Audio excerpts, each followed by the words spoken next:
If people would take their seat, we will get started. We've got a lot of talent up here, so the sooner we start, the better.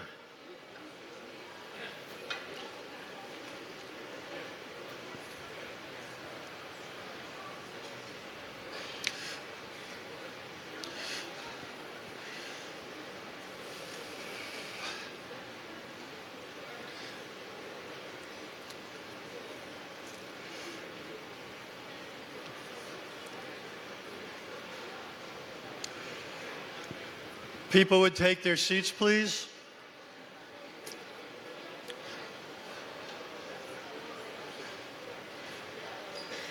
Okay, start.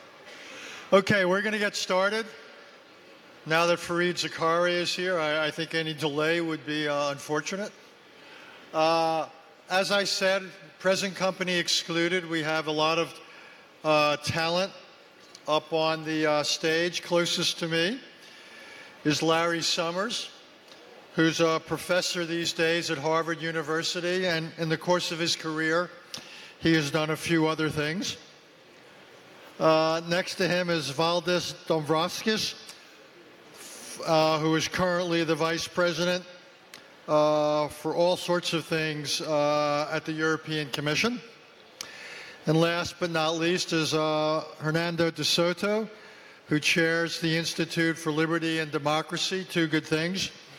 And he has done more to develop the idea of property rights and their intimate relationship with development than the rest of the world combined. Our subject today is on the global economy. We're meeting at a time the global economy has actually been growing at a fairly robust rate the last few years. Close to 4%. Yet, there's a lot of concerns about the global economy. So let's start with the one that came up in the last session, is probably at the top of people's lists, which is trade. And let me just ask the question, is the global trading system in serious, not just difficulty, but in jeopardy? The last global trade round failed. The Doha round came to naught. The United States, which was long the champion of global trade arrangements and institutions, has now, at least for the time being, embraced a very different approach. The United States did not join TPP, so now it's a group of 11. Questions about the future of NAFTA. One could go on. Most of the appellate positions at the World Trade Organization are not filled. So Larry, we'll start with you as the one American on the panel. How worried should we be, and so what? What do you see as the consequences? I think we should be alarmed, but not panicked. Much of what you described was not actually the global trading system breaking down. It was the global trading system not moving towards liberalization as rapidly as it had in some other periods.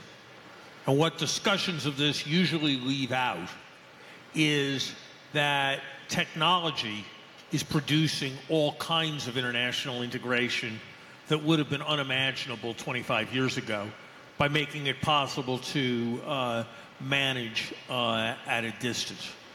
The direct impact, even of tariffs twice anything that's in place right now, if you simply calculate the economic impact in some economic model, is actually not large.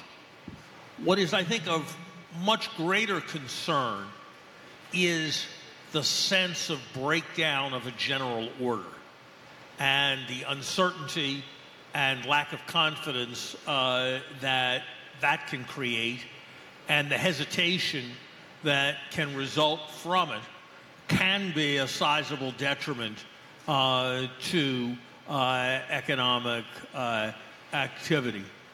But I don't think that what's happening with trade is the major uncertainty compared to possible asset bubbles compared to financial developments in thinking about what the growth rate of the global economy will be over the next 5 years. I think it's immensely significant politically when you've got the United States declaring a national security tariff against Canada. There's a sense that the world has moved to a quite bizarre place. Mr. Dombrovskis, how does things look from Europe? You've got your own problems in Europe, including but not limited to Brexit. Well, let me raise a specific question. To what extent do you take seriously the possibility of a transatlantic free trade agreement? So even if it's not a new global round, this would obviously be what, 40 to 50% of the world's economies would be linked by a trade agreement. How serious a prospect is this? Good afternoon, everybody. First of all, it's a pleasure to be back here in Yalta European Strategy. As regards trade developments, so what I would emphasize that from the European Union's side, we remain open to international trade, and we emphasize the need to preserve multilateral trade system. And that's, I would say, where currently some concerns on the EU side is when we see, for example, international organizations like World Trade Organization being under attack, that we think that it's important that there is international rule-based system in trade, and from the EU side we are willing to defend it. Then, as regards specifically trade relations with different countries and regions, well, as you know, we had been in intensive negotiations and discussions with a number of countries. We have a free trade agreement with Canada. We are finalizing free trade agreement with Japan. There are negotiations with Mercosur, to mention a few. We also have a deep and comprehensive free trade agreement with Ukraine, and we see that since it's entering into force, actually our bilateral trade with Ukraine has increased by some 25%. So as regards US, so currently we managed to avert the wars, which was this escalation of trade conflicts, escalation of tariffs. Following meetings with the President of European Commission, Mr. Juncker, and President Trump, there was agreement that we stop this escalation and we sit down at the negotiating table to discuss actually trade liberalization and to discuss tariffs. Well, the scope and ambition is not the one which is used to be when we were discussing Transatlantic Trade and Investment Partnership, or TTIP, but still we are back to negotiating table with US to discuss trade, and I think in current circumstances this already counts as positive development. Were you alone? Let's follow up one quick question.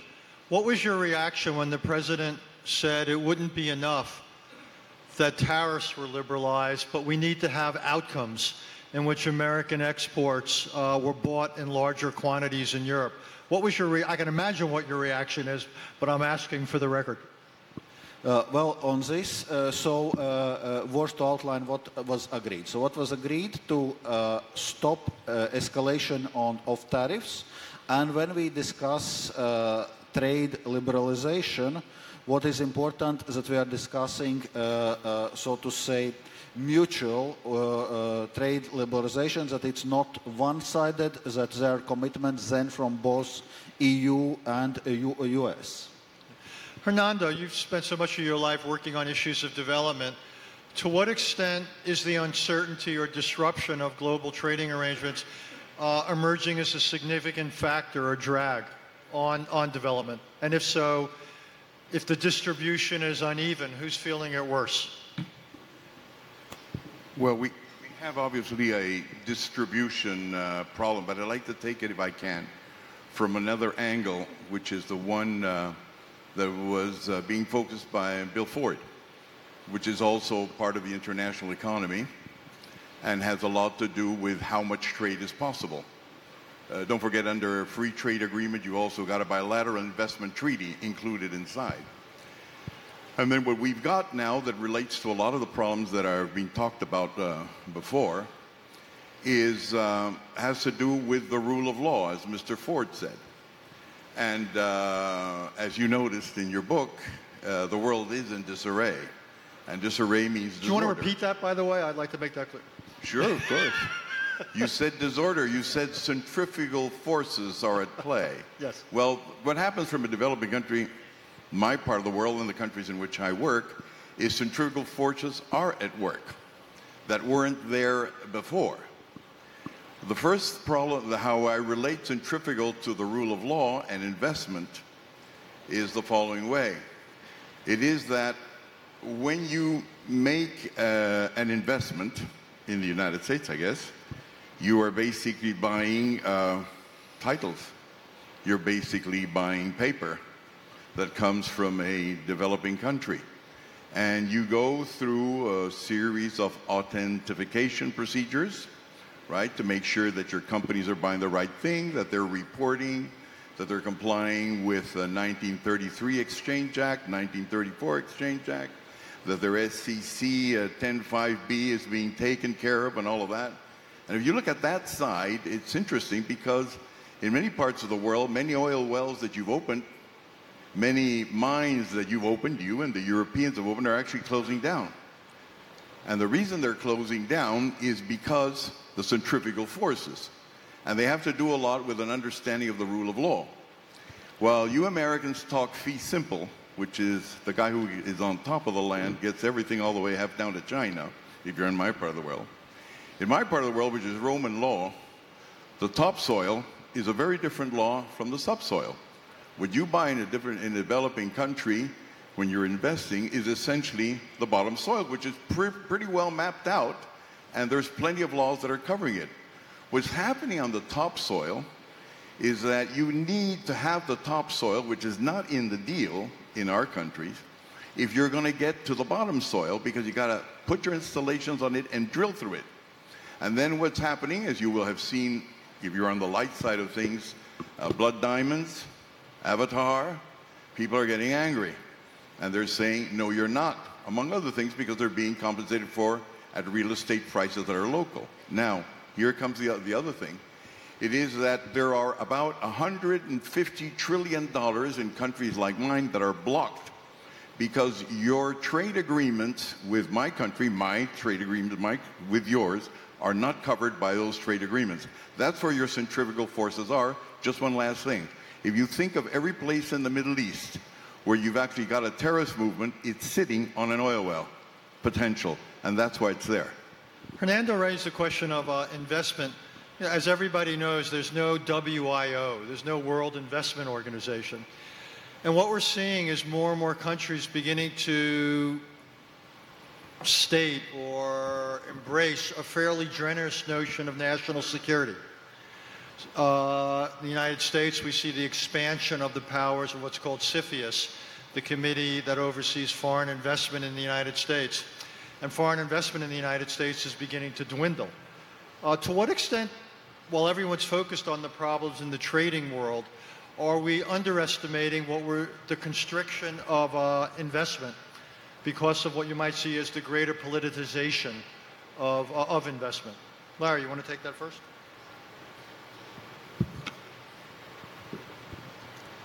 I think there probably is more nationalism running through that in the United States and probably in some other countries than there used to be. I'm not sure it's a terrible thing. I'm not sure it's unreasonable in an era of great cybersecurity concern for a country to limit companies from another country's ability, and for companies from another country, particularly companies that are very close to governments, ability to become centrally involved in our cyber architecture. I don't think it's wildly unreasonable for there to be some element of reciprocity that if country X doesn't allow our firms to invest, that should have some influence on whether country X's firms can invest in our country. I think that whatever exactly the merits are, of all the problems that the United States could set out to solve internationally, assuring greater security of property rights for U.S. companies that outsource and produce abroad does not strike me as one that's likely to be in touch with the mood of the moment. The Obama administration was pursuing a bilateral investment treaty with China with great enthusiasm. I thought it was madness. I thought, how could anybody possibly think that the U.S. Congress was going to approve a treaty whose central function was to make it easier for U.S. companies to relocate their production to China on more advantageous terms? And so I thought if you were looking for an example of an agenda to confirm the suspicion that international economic diplomacy was done for the benefits of people who went to Davos rather than for people who lived in Detroit, it was hard to imagine an agenda that was better than the bilateral investment treaty agenda. So I don't think that's an agenda that's going to move forward terribly rapidly. I think the right area of investment focus, the problem the world ought to solve, the problem that a world that can sequence the genome for $1 should be able to solve in an era of unprecedented data and information technology, is how to make sure that global corporations are taxed globally in some way and can't be located nowhere and so not pay any taxes. And so I think the priority in this area should be on finding some kind of global tax cooperation regime that prevents the avoidance of taxes and that controls the dynamic of tax competition, which reduces all the taxation on capital and inevitably, therefore, means more taxes on working people everywhere.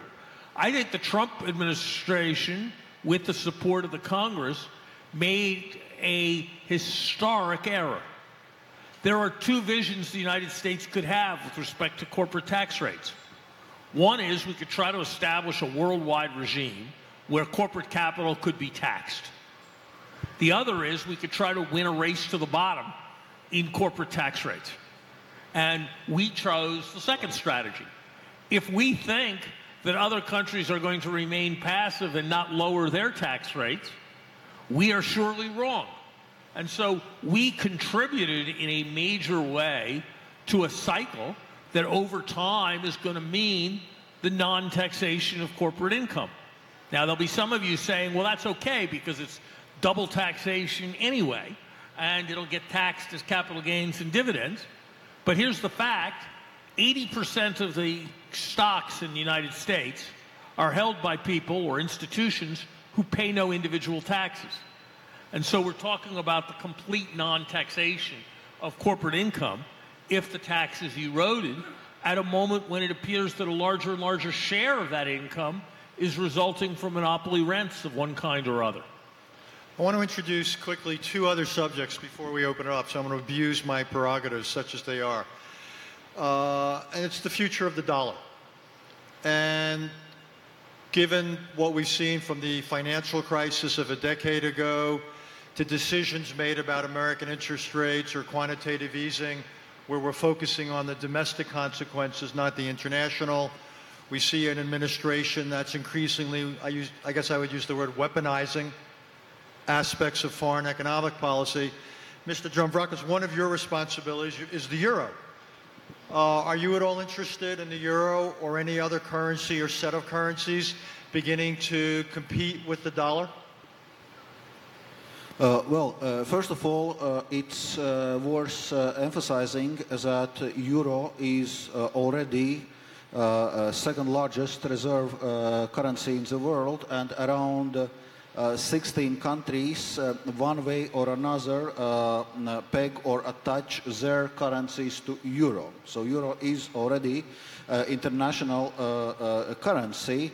And actually, just this week, couple of days ago, European Commission announced a work direction to work towards a stronger international role of euro, and we will be coming out with a communication on this, outlining more detail on the concrete work direction, so what can be done in terms of payments, how it can be facilitated in international trade, how the developments potentially in the reserves look, and so on. So we'll be coming with a communication by the end of the year. So the short answer to your question, yes, we are looking how to strengthen international role of euro. Hernando, do you want to weigh in on that? Up to you. What I'd like to weigh in is what Larry said. Okay. Okay, because it's not exactly about property rights. Here's what happens. You have now, in my part of the world, been pretty much replaced by China over the last 10, 15 years. Now, the reason you've been replaced by China has to do with the fact that they know about poverty and they know about exclusion. As a matter of fact, if the Chinese government doesn't have a consensus of poor people in China, which has a GNP per capita like the one of Peru, it wouldn't be in place. So poverty is a big focus. It's not marginal. It's not charity. And they happen to have the topsoil. They have, talking about property rights, they have 150,000 revolts a year that they've got to deal with. So here's the issue. The rule of law covers, in a developing country, the subsoil, is what I'm trying to say, because that's what government is concerned with. The topsoil is not governed by the rule of law. And you've got two policies in the United States. Let's take it away just a little bit away from trade. You've got on the one hand what we Latin Americans call the Washington Consensus, trade, what you've been in, Larry, etc. But you've got another part of your government, so I would say the Bob Reich side, the Madeleine Albright side, which on the side, not of Washington, but Geneva and United Nations, has over the last 30 years, since you vanquished communism in 1989, created a whole series of laws and rules that actually empower the poor to veto in each of our countries any one of your investments. So all I'm trying to say, bring into the debate, is the following thing. That a lot of the expenses that you've got, military ones, you've been talking about NATO, how you deal with problems in the Middle East, how Europe does its part, are the result of this, the fact that your trade policy just simply, and our trade policy, ignores the topsoil guys. You look at the issue, for example, of what was it during Obama's government, last 2016? I think this sociologist, John Mueller, talked about the fact that you dropped in 7 countries over 25,800 bombs.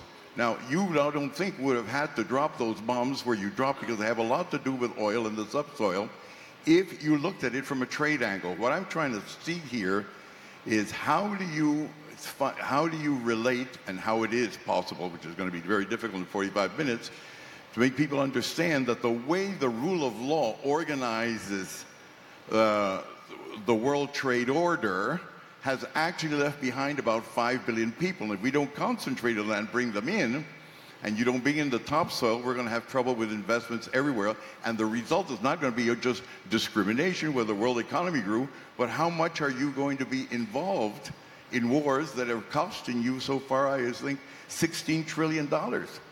And I think they could be resolved through trade measures that are inclusive. That's what I'm saying. Larry, I'll give you the choice of either reacting to that or talking a little bit about the dollar. I'll do both very quickly. I don't think Hernando and I disagree on the importance of property rights regimes and allowing people to have property rights, and there are a set of issues having to do with expropriation that I agree are very, very serious. Look, will other countries do things that increase the international role of the dollar? I'm sure they will. Could the United States squander its position with respect to the dollar by excessively weaponizing it so nobody who held a dollar bank account could be confident that their dollars were going to stay good? Yes, we could squander our strong position by making that mistake. But the dollar has an immense advantage, which is that, as Joe Biden used to say in a very different context, you don't compete with the almighty, you compete with the alternative. And if you ask what is the alternative global reserve currency, a euro whose continued existence 10 years from now is less than a total certainty, given what's happening in Italy, a Chinese renminbi where the controls of one kind or other go on and off, the Japanese yen where the population is steadily shrinking, some kind of IMF issued something at a moment when international organizations are becoming increasingly illegitimate, short of egregious errors by the United States, it seems to me that the dollar will be the world's major currency of international exchange a generation from now. I've been coming to international fora like this now for close to 40 years, and are we in the last days of the dollar is a question that's been asked every 5 years, and the answer's always been no. And barring big mistakes on the weaponization side, I think the answer will continue to be no. Okay, I could ask a lot more questions, but I will show uncharacteristic restraint and open it up. The first question is from Ismet Yazici, who's the CEO of LifeCell.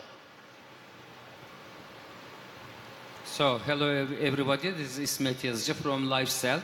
So, Mr. Summers made very good point, and it was a good reminder for me as well. What happened back then, 90s, when companies started moving their manufacturing facilities to China. I was living that. So I want to draw everybody's attention to the digital part of this story. We are talking about trade wars. In the consumer world, trade wars for me is about consumers and knowing your customers. And in today's Ukraine, to be able to use your mobile services, you don't need to register your name, your ID, etc. Anonymously, you can go and start using any mobile digital technology. And at the end of the day, what's happening is people living or sitting in Silicon Valley know exactly who you are, with whom you are in touch, with whom you are communicating, what you are buying, when you are sleeping, when you are waking up. But a question. It is ending. But only the Ukrainian companies have no clue about who their customers are. So we are going to a war, let me say war in consumers being our army, but as all companies in Ukraine, we don't know who are our soldiers. So I encourage everybody to go and register for using your services from your digital and mobile operations. Thank you very much. Okay. You sure? I got a comment. Okay, keep it short. I think you're absolutely right. The problem in your country, like in our countries, we're 90% of the world after all, is that we don't know where 70% are. And the strength that America, I think, offers us is their digital technology. In my country, where we don't know who is where, 80% of the poor use, for example, digitals and Facebook, and you can address them through there. And the idea isn't to try and change property rights laws in countries like mine, because that's not going to happen. That's not going to happen with the Inca conquest. It isn't going to happen with the Spanish conquest. The idea is to make sure that on your side, when you're making investments, when you've got to go through your Securities Act, due diligence, Sarbanes-Oxley, you introduce the part that you're missing to even make your investments good and people obey the rule of law by asking them to put in digital information about that part of our economies which makes you scared or panicked about investing with us, because it's not going to come from governments. So I'm not even talking about trade policy, but the potential of digitalization with poor and outside populations. Sir, you get the next question. Just introduce yourself and as brief as possible, please. Marcin Święcicki from Poland. I have a question about the Chinese expansion in trade and in investment in Europe and in United States. I have a question, what kind of policy should be taken by EU and by the United States regarding these enormous trade surpluses and investment expansion of China? Whether present policies are okay or some other tools should be employed, or just we should rely on free market and put attention only to some security issues. What would be your answer to the Chinese expansion in trade and investment? Okay. I don't think you can give any single answer. I think that some of the concern is reminiscent of the concern 30 years ago when the Japanese were overpaying for Rockefeller Center and overpaying for Pebble Beach because there weren't attractive investment opportunities in Japan and people were moving their money out, and that was basically a good thing for at least some Americans who were able to sell those assets and was to be welcome. So to some extent, it's worth always asking the question when this subject comes up, would you rather live in a country that capital's trying to get into or a country that capital's trying to get out of? And that's a question that's always worth asking, and America's a country that capital tries to get into. Second, I think there is a very real set of concerns where you have investments that are in the cyber or sensitive technology area. And I think it's appropriate that that be regulated with considerable care. And I think we don't have that fully figured out in the United States. And just because the Trump administration is sometimes acting with a certain crudeness doesn't mean that there isn't a legitimate impulse behind the concerns that are being expressed.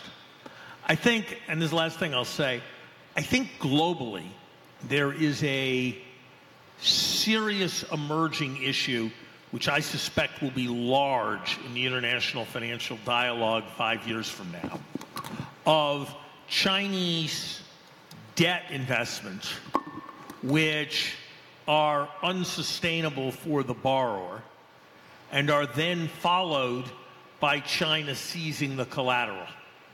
The example we've seen so far is the Sri Lankan port that was the beneficiary for a while of a generous Chinese loan for its renewal, but is today a Chinese naval base because the debt couldn't be served and the property was foreclosed on. And I think the question of Chinese lending and collateral seizing and its geopolitical significance is something that is going to start to loom much larger over international financial discussions. I think the fact that the Chinese do not participate in the same terms as other countries in the Paris Club and London Club regimes for managing overly indebted countries is a matter of some concern. Well, maybe just a couple of words from the European Union's perspective. Well, we remain open to investment, as we remain open to international trade, including we remain open to China's investment. So what we are emphasizing recently is that we are also now setting up at the European Union level something which we call investment screening mechanism, which is a targeted mechanism concerning strategic assets, strategic areas, but it's, so to say, limited in scope. Of course, if there is indeed something of strategic, of national security importance, this is something where EU member states should have more say who is investing and whether or not this investment is accepted. But I would say otherwise we remain open to international investment. If you must. You must. Larry mentioned something very important, capital. Okay, and when I see this conference, so I don't think it's out of place, is the next generation of everything.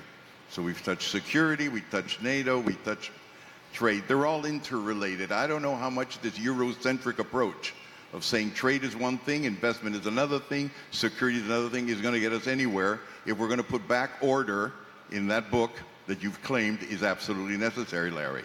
So let me just say here, every person who during the Arab Spring, which I think before somebody said, you said, has gone from a spring all the way to a winter, is the result of not only caring about capital in the big markets, but the small markets. We've interviewed everybody that has set alight, all those people who self-immolated, that made a rush of migration towards Europe, which is one of your main security problems. Every one of them, when they immolated, had sneakers on, white socks on, jeans, white t-shirts, and a basketball jacket. All of them complained, without one exception, because we've got the tapings, of the fact that they had been expropriated of the Ras el Mel. What does Ras el Mel mean in Arabic? It means capital. So what I'm trying to say is that they're all intertwined. And it's not a question of a security solution, it's a question of understanding that if you're worried about disorder like you are, Larry, or like Mr. Ford is about the rule of law, you got to look at it from every other angle. Okay, we've got time for one very brief question. Sir, if you promise to keep it brief, can we rush a microphone to that young man? Thank you. Brief question, brief answer. Yeah. Many of us like to think about political events in the United States. Do you want to the introduce EU. yourself? My name is Farouk Khan. I'm from the World Bank. Many of us like to think about political events in the United States, in the UK, Brexit, and the EU as isolated political events rather than the result of tectonic economic shifts. The fact is that large parts of the industrialized world feel like they have been left out by global integration. And the answer that has been offered by the ascendant political forces is restrictions on the flow of goods, labor, and capital. Now, if we do not like those answers, have we provided compelling alternative answers? And if so, what are those policies and why have they not prevailed?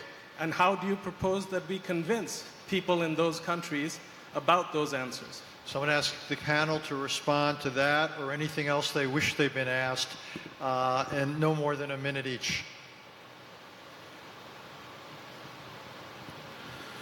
As regards recent political developments of last couple of years, of course there are many questions asked and also assessment for what are the reasons behind this, what we sometimes call in Europe, rise of populism. And we think that one of the elements which needs to be tackled actually is income inequality. We come out of the major financial and economical crisis which we experienced in Europe, which were also experienced in other parts of the world, and we still are dealing with social consequences of this crisis. And we see that many people, indeed, they don't see that they are benefiting from globalization, from economic development. So we think that we need to concentrate on reducing income inequality, improving the economic outcomes for the people. We can say that in EU we are now at the 6th consecutive year of economic growth, but it's important that actually all Europeans see it in their own incomes, that they're benefiting from this growth. Okay, we've got a time constraint here. I'm getting this. My minute? 1 minute. Okay, I think that's right. That's right on what the question of the gentleman of the World Bank is. The issue is, you know, when we all come here and I come to Europe, I come with my credit card and I stay in. And did I pass money through? No, I passed in my identity. Here's a reply to the digital side of the issue. 5 billion people of the world, 7.5 billion people do not have a global identity.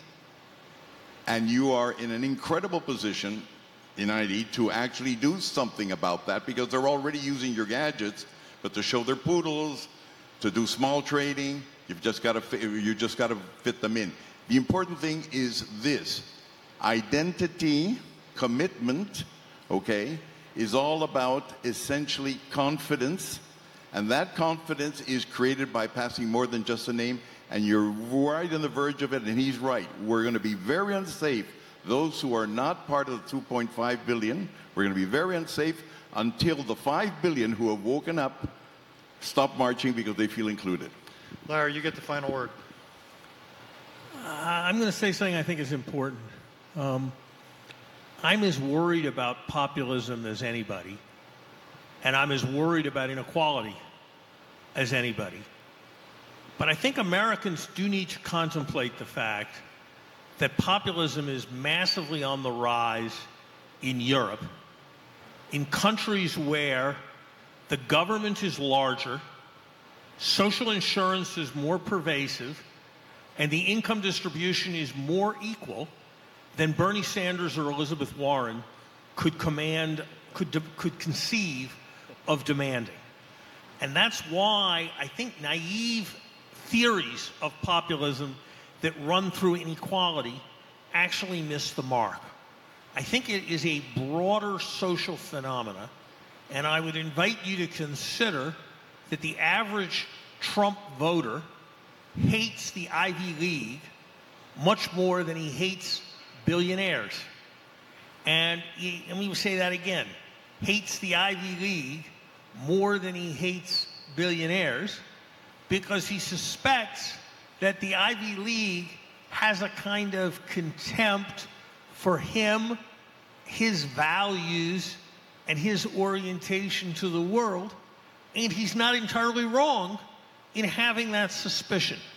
And so I think that to suggest that somehow if we could just have more progressive taxation, and we could have more generous welfare programs, we wouldn't have populism. Look, the truth is Donald Trump's a guy with a big, gaudy private jet, and he is the tribune of this movement. And if you ask the people who voted for him, they resent what they see as slackers on welfare more than they resent billionaire real estate developers. And I think an effective political response to populism needs to recognize those realities. A good place to end. We need sociology, anthropology, and politics in addition to economics. Let me thank all three gentlemen, and thank you for an interesting panel.